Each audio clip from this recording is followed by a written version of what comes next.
মানবিক হয়ে মানবিক দৃষ্টিকোণ থেকে আমাদের বিষয়গুলো একটু বুঝুক, আমাদের দাবিগুলো যদি যৌক্তিক হয় দাবিগুলো মেনে নিয়ে আমাদেরকে আমাদের পরিবারের কাছে ফিরিয়ে দেওয়ার ব্যবস্থা করুক। প্রেস ক্লাবের সামনে তো আজকে 11তম দিন আমরা আমাদের দুটো দাবি নিয়ে আসছিলাম। একটা হচ্ছে আমরা যারা প্রকল্পে কর্মরত জনবল আছি আমরা আমাদের রাজস্বকরণের জন্য, প্রসিজন প্রকল্প রাজস্বকরণের জন্য, আর হচ্ছে আমাদের বিভিন্ন সময় যে কর্তনকৃত বেতন ভাতা আছে এটা আমাদের অনতিবিলম্বে ফিরিয়ে দেওয়ার জন্য। এই দুটো দাবি নিয়ে হচ্ছে আমরা আজকে 11তম দিন।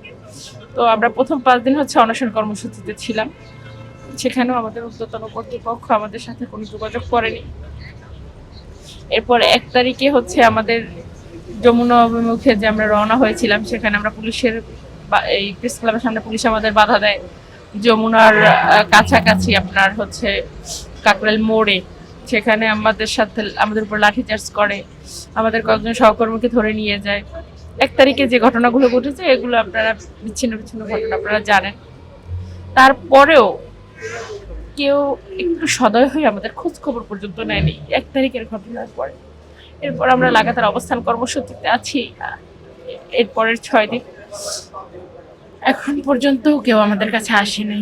তাহলে আমরা ঈদ আসলে আমরা যে একটা দাবি নিয়েছি, একটা আশা করে আসছি, সেইখানে তো পূর্ণতা না হলে ঈদের কি আছে? আর কোরবানির ঈদ এটা সবাই জানে যে কোরবানির ঈদ মানে হচ্ছে ত্যাগ।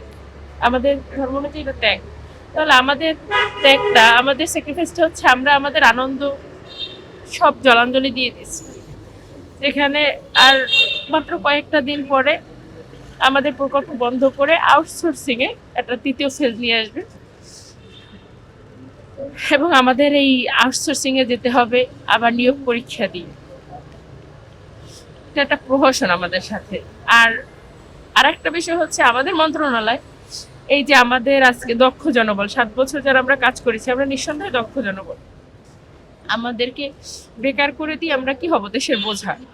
ঠিক সেম ভাবে আপনার হচ্ছে যে নতুন করে যারা আবার এই আউটসোর্সিং এ আসবে তারাও তো নির্দিষ্ট সময় পর দেশের জন্য বোঝা হবে। এভাবে কি হবে? শিক্ষিত বেকার তৈরি হবে, দেশের বোঝা বাড়বে। আর ঈদের দিনও আপনাদের মাধ্যমে আমরা হচ্ছে আমাদের এখন ঊর্ধ্বতন কর্তৃপক্ষের দৃষ্টি আকর্ষণ করতে চাই। আমাদের যে মাননীয় প্রধান উপদেষ্টা মহোদয় আছেন, আমরা সবাই জানি তিনি মানবিক সরকার। তিনি মানবিক দিক বিবেচনা করে আমরা যে মেয়ে মানুষ আজকে রাস্তায় পড়ে আসি, তাই রাস্তায় পড়ে থাকাটা এটা স্বাভাবিক বিষয় না। ফুটপাতে বসে থাকা, এইখানে আপনি এইটুকু সময় বসে আছেন দেখেন মশা মাছি কি বাজে অবস্থা। এখানে আমরা থাকতেছি, এখানে আমরা ঘুমাইতেছি, খাইতেছি, খাওয়া না খাওয়া। এবার দেখেন এই যে ঈদের সময় কালকে থেকে আশপাশের একটা হোটেল, ছোট কনফেকশনারি দোকান পর্যন্ত খোলা নাই। আমরা কালকে দুপুরের খাবার পর্যন্ত খাইতে পারি নাই কেউ। কোথাও এই যে এটা প্রেস ক্লাব বন্ধ, ওয়াশরুমে যাওয়ার ব্যবস্থা নাই। মানে এটা কি জীবন বলেন? কেউ কি ভালো লাগা থেকে এই জীবনে আসে? মানুষ কখন আসে? যখন দেয়ালে পিঠ ঠেকে দেয়। আমরা চাই আমাদের দিকে একটু মানবিক হয়ে মানবিক দৃষ্টিকোণ থেকে আমাদের বিষয়গুলো একটু বুঝুক, আমাদের দাবিগুলো যদি যৌক্তিক হয় দাবিগুলো মেনে নিয়ে আমাদেরকে আমাদের পরিবারের কাছে ফিরিয়ে দেওয়ার ব্যবস্থা করুক। পরিবার ছাড়া ভাইয়া ঈদ হয় না। পরিবার ছাড়া ঈদ হলেও দূরে মানুষ বেড়াতে যায়, ঈদ করে, সেটা ভিন্ন বিষয়, কিন্তু রাস্তায় ভাইয়া ঈদ হয় না। এইভাবে করে ঈদ করা যায়।